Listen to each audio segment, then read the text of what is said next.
नमस्ते दोस्तों। आज मैं द अर्जेंसी ऑफ चेंज से अवेयरनेस का जो चैप्टर है वो पढ़ने वाला हूँ। एक ऑडियंस में से एक पर्सन सवाल पूछता है, I should like to know what you mean by awareness because you have often said that awareness is really what your teaching is about. कहते हैं मुझे जानना है कि आप जो अवेयरनेस की बात करते हैं वो क्या है, क्योंकि आप बहुत बार उस वर्ड अवेयरनेस को आपने रिपीट किया है आपकी टीचिंग्स में। फिर वो आगे पूछते हैं, I have tried to understand it by listening to your talks and reading your books but I don't seem to get very far. वो कहते हैं मुझे समझ में नहीं आ रहा है, मैंने बहुत पढ़ा है आपको, बहुत सुना है आपको, फिर भी मुझे इस वर्ड अवेयरनेस का क्या मतलब है, आप क्या कहना चाहते, मुझे वो समझ में नहीं आता। फिर वो आगे कहते हैं, I know it is not a practice and I understand why you so emphatically repudiate any kind of practice, drill, system, discipline और routine.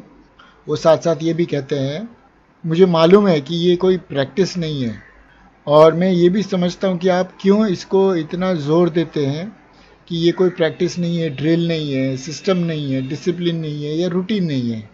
I see the importance of that, for otherwise it becomes mechanical and at the end of it the mind has become dull and stupid.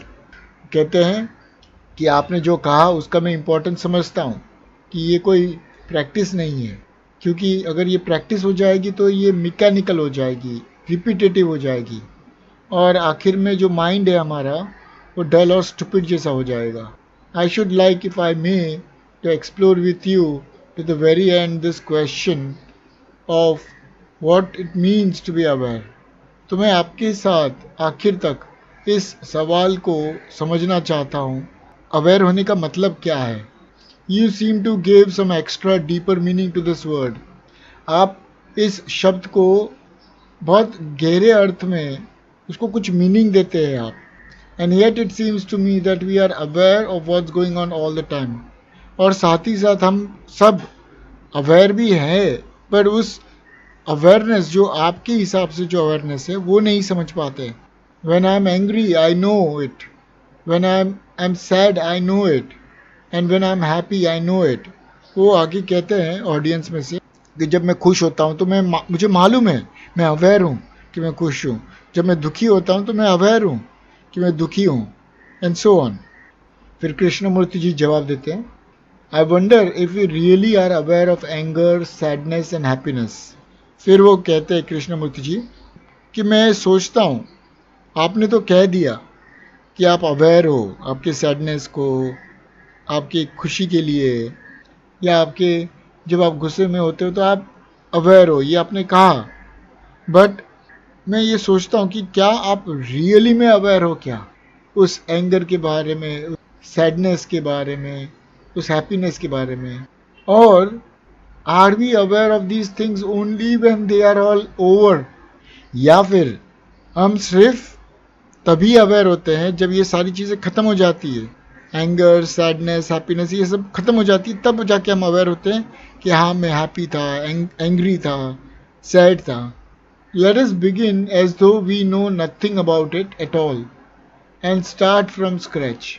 तो हम शुरुआत एकदम scratch से करेंगे, एकदम beginning से करेंगे और ऐसे समझेंगे जैसे हमें कुछ मालूम ही नहीं है इस अवेयरनेस के बारे में। Let us not make any assertions dogmatic और subtle, but let us explore this question which if one really went into it very deeply would reveal an extraordinary state that the mind had probably never touched, a dimension not touched by superficial awareness.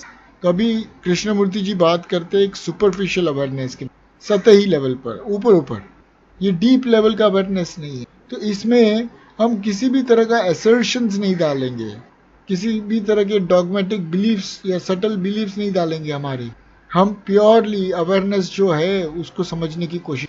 अगर किसी को इसमें गहराई से जाना है तो ये करना होगा उसको, क्योंकि ये एक बहुत अद्भुत माइंड की एक बहुत अद्भुत स्थिति है, स्टेट है, जो सुपरफिशियल नहीं हो सकती।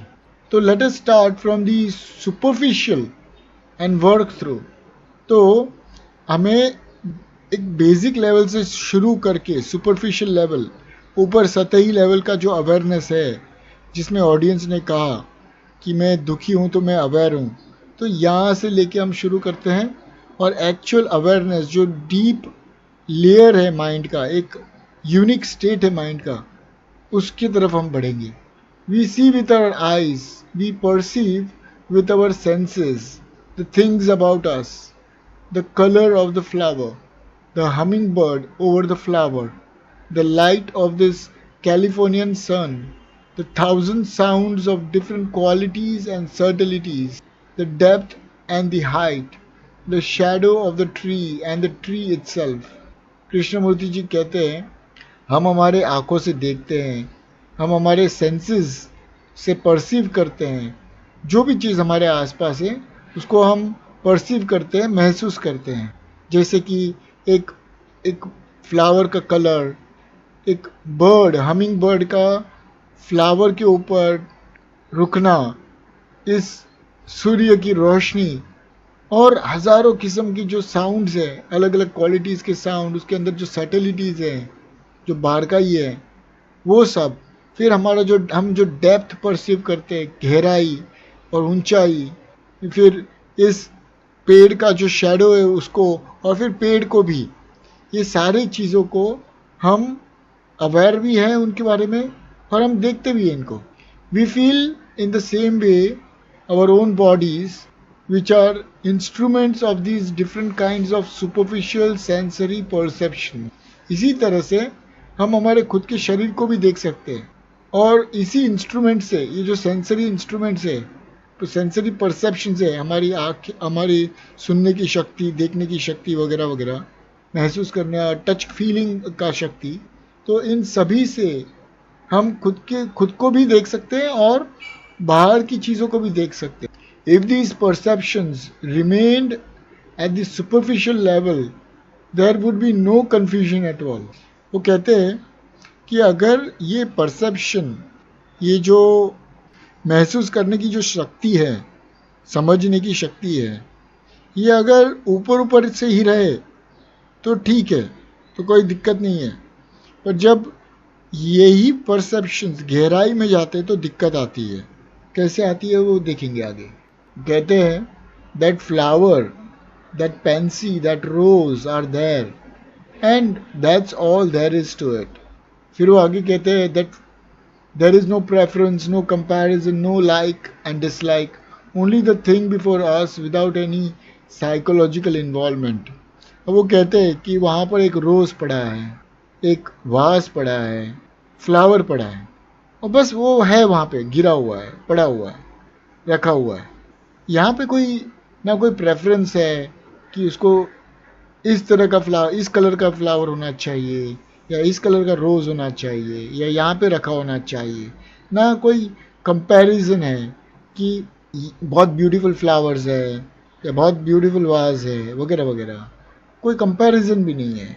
ना कोई लाइक या डिसलाइक, मुझे ये पसंद है या नहीं पसंद है. जो चीज़ हमारे पास सामने है उसको हम देख रहे हैं बिना किसी लाइक या डिसलाइक के. बहुत ज़रूरी है समझना. बहुत सटल वे में कृष्णमूर्ति जी ने ये कहा है. जब ऑडियंस ने बोला था, जब ऑडियंस के मेंबर ने कहा कि मैं देखता हूँ मेरे गुस्से को, और अभी जो कृष्णमूर्ति जी ने कहा उसको पकड़ना बहुत ज़रूरी है. वो कह रहे हैं कि जब तुम देखते हो अपने गुस्से को, अपने सैडनेस को, अपने हैप्पीनेस को, तुम कहते हो कि तुम अवेयर हो. तुम अवेयर नहीं हो, तुम उसके साथ मिल गए हो. तुमने तुम्हारा लाइक और डिसलाइक को उसके साथ जोड़ दिया है, तुमने कंपेयर किया है उसको, तुमने अपने पूर्वग्रहों को उसके ऊपर डाल दिया है, प्री कॉन्सेप्शंस को, आपकी जो प्रेफरेंसेस होंगे उसके ऊपर, उस गुस्से को ऊपर या उस हैप्पीनेस के ऊपर आपने उसको लागू किया, आपके प्रेफरेंसेस को. तो बहुत सटल डिफरेंस है ये समझना. एक होता है अवेयर होना और दूसरा होता है उस चीज़ के साथ जिसके साथ आप अवेयर हो उसमें इन्वॉल्व भी हो गए आप. तो इन्वॉल्वमेंट नहीं होना चाहिए. Is all this superficial sensory perception और अवेयरनेस क्वाइट क्लियर. पूछते क्या आपको ये समझ में आया कि जो आप सतही लेवल पर या ऊपर के लेवल पर आप जो परसीव करते हो, अवेयर होते हो, क्या आपको समझ में आया वो difference? It can be expanded to the stars, to the depth of the seas and to the ultimate frontiers of scientific observation using all the instruments of modern technology. फिर वो कहते हैं कि इसी परसेप्शन को हम तारों तक लेके जा सकते हैं, हम समुंदर की गहराई तक जा सकते हैं, क्योंकि ये परसेप्शंस जो है ये हम एक्सटेंशंस है हमारे परसेप्शंस के। ये जो साइंटिफिक इंस्ट्रूमेंट्स हैं, सबमरीन्स, टेलीस्कोप वगैरह वगैरह, ये सारे हमारे एक्सटेंशंस है हमारे परसेप्शन। तो हम इसको भी एक्सटेंड कर सकते हो समझने के लिए।